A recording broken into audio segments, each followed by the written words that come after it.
کیا قابل نے اپنی بہن کی وجہ سے حابل کو قتل کیا؟ السلام علیکم دوستو، جب آدم علیہ السلام اور بی بی حوا کو جنت سے نکال دیا گیا تو انہوں نے دنیا میں اپنی زندگی کی شروعات کی۔ اللہ نے انہیں اس زندگی میں اولادیں بھی عطا کی۔ بی بی حوا علیہ السلام کو جب بھی اولاد ہوتی تو ہمیشہ جڑواں ہی اولاد ہوتی۔ حضرت آدم علیہ السلام کے زمانے میں بچوں کا نکاح اس طرح سے کیا جاتا تھا کہ جیسے اگر پہلے حمل سے ایک لڑکا اور لڑکی ہوتے ہیں تو وہ آپس میں بھائی بہن کہلائیں گے اور ان پر نکاح حرام ہے، لیکن اگر دوسرے حلم سے بھائی اور بہن ہوتے ہیں تو وہ پہلے والے بھائی کے لیے دوسرے والے بھائی سے حمل ہوئی بہن حلال ہے، اس سے نکاح کیا جا سکتا ہے۔ یہ رواج صرف آدم علیہ السلام اور بی بی حوا کے لیے ہی خاص تھا، باقی کسی بھی نبی کے زمانے میں یہ شریعت نہیں ملتی ہے۔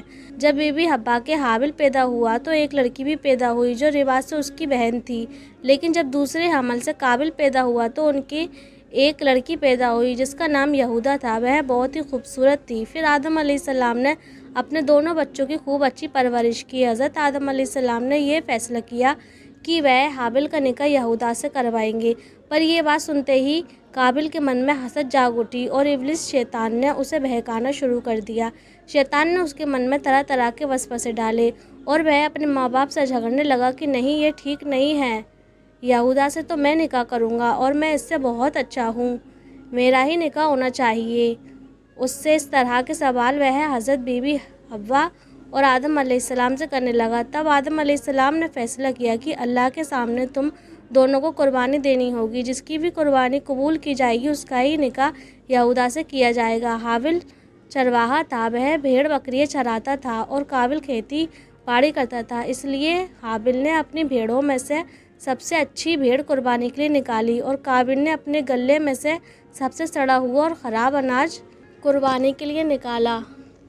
اس سے ہی ان دونوں کی نیت کا پتہ چلا اور ایک اونچی چٹان پر دونوں نے اپنا اپنا قربانی کا سامان رکھ دیا۔ اس زمانے میں آسمان سے ایک آگ آتی تھی اور جس کی بھی قربانی قبول کرنی ہوتی اس کے سامان کو وہ آگ جلا دیتی تھی۔ اسی طرح کا رواج تھا۔ حابل کی بھیڑ کو آسمان کی آگ نے جلا دیا اور قابل کے سامان کو قبول نہیں کیا گیا۔ حابل بہت خوش ہوا اور قابل کے من میں حسد، غصہ اور طرح طرح کے وسوسے اٹھنے لگے۔ اس نے ٹھان لیا کہ وہ حابل کو قتل کر دے گا۔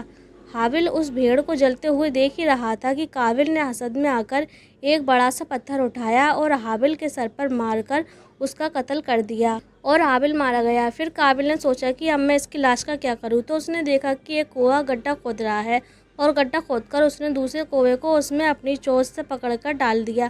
وہ سوچتا ہے کہ وہ بھی ایسا ہی کرے، اس سے یہ لاش چھپ جائے گی، اور قابل نے حابل کی لاش کو ایک بڑے سے گڈھے میں مٹی سے ڈھک کر دفنا دیا۔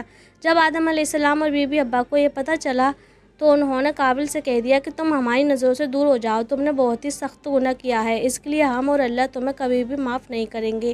تو اس نے کہا کہ ہاں، میں تمہارے اللہ کو نہیں مانتا، میں اپنا ایک دوسرا خدا بناؤں گا جو میری سنے گا اور میری قربانی بھی قبول کرے گا۔ اس طرح سے شرک کی پہل ہوئی اور قابل نے بت پرستی شروع کر دی، تبھی سے یہ بت پرستی کی شروعات ہوئی۔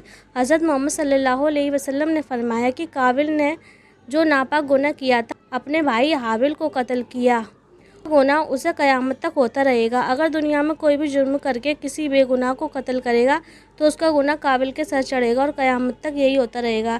تو دوستو، کیسی لگی آپ لوگوں کو قابل اور حابل کے بارے میں یہ معلومات؟